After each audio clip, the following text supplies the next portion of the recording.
बातमी नाशिकमधून एक अत्यंत महत्त्वाची आणि ताजी घडामोड आम्ही आपल्यापर्यंत आणतो आहोत। नाशिक कॉर्पोरेट जिहाद प्रकरणामध्ये निदा खानला जामीन मंजूर झालाय। नाशिकमधील कॉर्पोरेट जिहाद प्रकरणातली एक दीर्घकाळ पोलिसांच्या हातात न लागलेली आरोपी म्हणून निदा खानचा उल्लेख सातत्याने होत होता।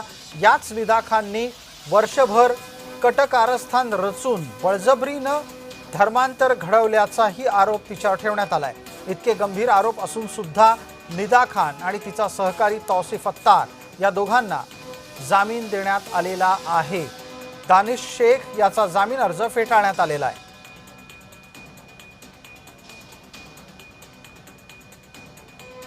किरण गोटूर आमचे सहकारी आणि प्रतिनिधी जोडले गेलेले आहेत। किरण, आवाज येतोय?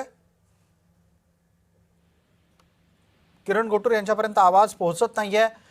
निदा खान हिला जामीन मिळाल्याची बातमी ते आपल्यापर्यंत घेऊन येत आहेत। परत एकदा तपासून पाहायला लागेल।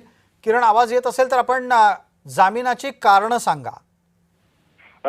तर एक महत्त्वाची ही बातमी म्हणावी लागेल। निदा खान ही या संपूर्ण प्रकरणामध्ये एक प्रमुख संशयित आरोपी म्हणून निदा खानवरती आतापर्यंत आरोप झालेला आहे। त्या सगळ्या प्रकरणी आतापर्यंत 9 गुन्हे दाखल झालेले आहेत आणि जो पहिला गुन्हा दाखल आहे देवळाली पोलीस ठाण्यामध्ये, त्या प्रकरणामध्ये संशयित निदा खानला अटक करण्यात आलेली होती। एका महिलेवरती अत्याचार आणि धर्मांतराचा जो प्रयत्न आहे तो निदा खानवरती होता आणि आतापर्यंत अनेक महत्त्वाचे धागेदोरे पोलिसांच्या जे हाती लागलेला आहे, न्यायालयामध्ये सुद्धा पोलिसांनी सादर केलेला आहे आणि त्यानंतर निदा खानने जामिनासाठी अर्ज केलेला होता। मागच्या 2-3 सुनावणीमध्ये जे आरोपीचे वकील असतील किंवा सरकारी वकील असतील या दोघांनीही जे युक्तिवाद केला, तर मागच्या केसमध्ये निकाल जो आहे तो मान्य न्यायालयाने हे राखून ठेवलेला होता। आज या सगळ्या संदर्भात निकाल आलेला आहे। संशयित आरोपी निदा खान आणि तौसिफ अत्तार या दोघांनाही जामीन जो आहे तो न्यायालयाने दिलेला आहे, पण दानिश शेखचं मात्र हे जामिनीचा अर्ज जो आहे तो न्यायालयाने फेटाळल्याचं आपल्याला बघायला मिळत आहे।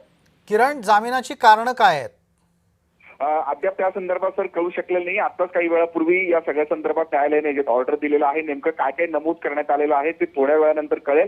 पण एक प्रमुख जो कारण आहे, जो निदा खानच्या वकिलांनी युक्तिवाद केलेला होता, निदा खान ही गरोदर आहे आणि त्यामुळे मेडिकल कारणासाठी निदा खानला जामीन मिळावा, एक अशा पद्धतीचा युक्तिवाद निदा खानच्या वकिलांकडून करण्यात आलेला होता। तो युक्तिवाद न्यायालयाने ग्राह्य धरला का किंवा आणखीन काही निष्कर्ष जे आहेत ते न्यायालयाने नोंदवलेला आहे, हे अगदी काही वेळानंतर स्पष्ट होईल। धन्यवाद किरण।